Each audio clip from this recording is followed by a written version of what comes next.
Assalamualaikum warahmatullahi wabarakatuh. Hello everyone. In this video, I would like to discuss about why we are different. Jadi pada video kali ini saya tertarik untuk membahas kenapa kita berbeda. Mari kita berkaca.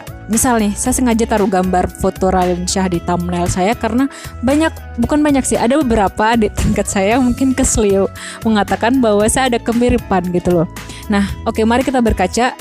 Saya punya hidung yang mancung, pesek sebenarnya Mbak Raline punya hidung yang lebih mancung. Kemudian saya punya tubuh yang tinggi, Mbak Raline punya tubuh yang lebih tinggi dari saya. Ada yang tahu kenapa bisa muncul perbedaan seperti itu? Kenapa sifat saya dengan Mbak Raline bisa beda? Oke, kata Siti karena takdir. Iya, takdir bener sih. Cuman yang lebih saintis lagi lah. Kata Udin karena orang tua kita berbeda. Mungkin ada hubungannya. Jadi jawaban kalian cukup mendekati. Sebetulnya perbedaan yang muncul antara saya, kemudian dengan Mbak Raline, kemudian dengan teman-teman semua, itu disebabkan oleh DNA yang ada di dalam tubuh kita, tepatnya oleh ekspresi gen. Ciri yang nampak pada diri saya, pada diri kalian semua, sebetulnya merupakan ekspresi gen yang kita dapatkan dari orang tua kita. Nah, pada awal proses pembentukan diri kita ini, itu dimulai dari menyatunya sel telur yang dimiliki oleh ibu dengan sel sperma yang dimiliki oleh bapak. Jadi sel sperma itu kan masuk lewat vagina, kemudian terus berjalan menuju ke uterus, berjalan lagi menuju ke oviduct.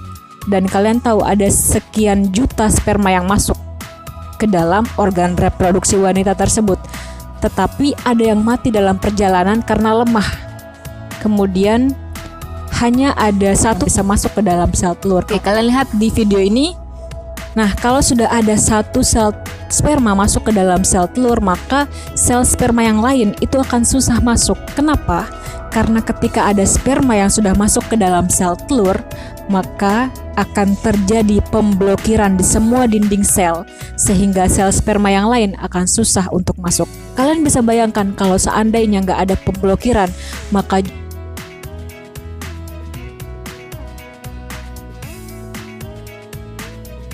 itulah, Tuhan sudah mengatur semuanya dengan sangat detail.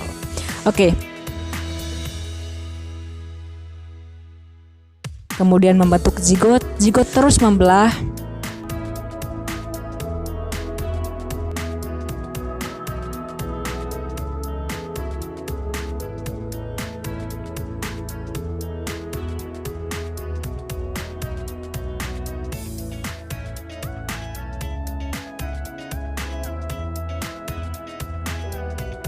Membentuk marula, kemudian blastula, gastrula, lalu akan terbentuk embrio. Nah, kenapa bukan embrio ikan yang terbentuk di dalam uterus manusia? Karena gen yang dibawa di dalam sel sperma atau sel telur itu memerintahkan untuk membentuk manusia. Ekspresi gen itu memerintahkan untuk membentuk manusia. Siapa yang perintahkan gen? Tentunya Tuhan yang perintahkan. Kalau pada ikan, maka yang akan terbentuk adalah ikan karena permintaan oleh ekspresi gen tersebut, begitu. Ya, kita kembali kepada ekspresi gen. Jadi kalau misalkan gen ayah kita yang dominan, maka kita akan menampakkan sifat ayah kita. Dan kalau misalkan gen ibu kita yang dominan, maka kita akan menampakkan sifat ibu kita. Kalau misalkan gen ibu dan gen bapak itu sama-sama kuat, maka akan muncul sifat baru dalam diri kita yang merupakan gabungan dari sifat ibu dan sifat bapak. Sebelum saya mengakhiri video ini, ada info menarik yang ingin saya sampaikan. Jadi buat teman-teman semua, coba bayangkan tubuh kalian, badan kalian, dari ujung kepala sampai ujung kaki, itu tersusun atas kurang lebih 100 triliun sel. Di dalam setiap sel, di dalam satu sel itu ada sekitar 23 pasang kromosom dengan 3 miliar asam nukleat kurang lebih. Dan kalau misalkan DNA setiap manusia itu direntangkan, maka DNA itu bisa mengitari bumi sebanyak 6 kali menurut info yang saya baca. Kalian bisa bayangkan betapa panjangnya DNA tersebut, tapi dia tersimpan di dalam satu sel, dalam sel-sel atau di dalam komponen kecil dalam tubuh kita yang nggak bisa kita lihat dengan mata.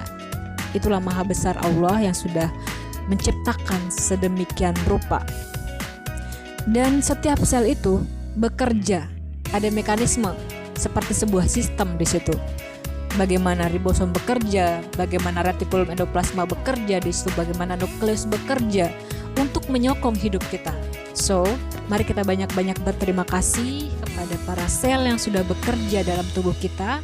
Berterima kasih kepada gen yang sudah memberikan atau sudah bekerja dengan baik sehingga kita punya sifat yang kita dapatkan dari ayah dan ibu kita. Dan berterima kasih kepada Tuhan karena kita terlahir sebagai manusia. Oke, sekian dari saya untuk video kali ini. Semoga bermanfaat. Assalamualaikum warahmatullahi wabarakatuh.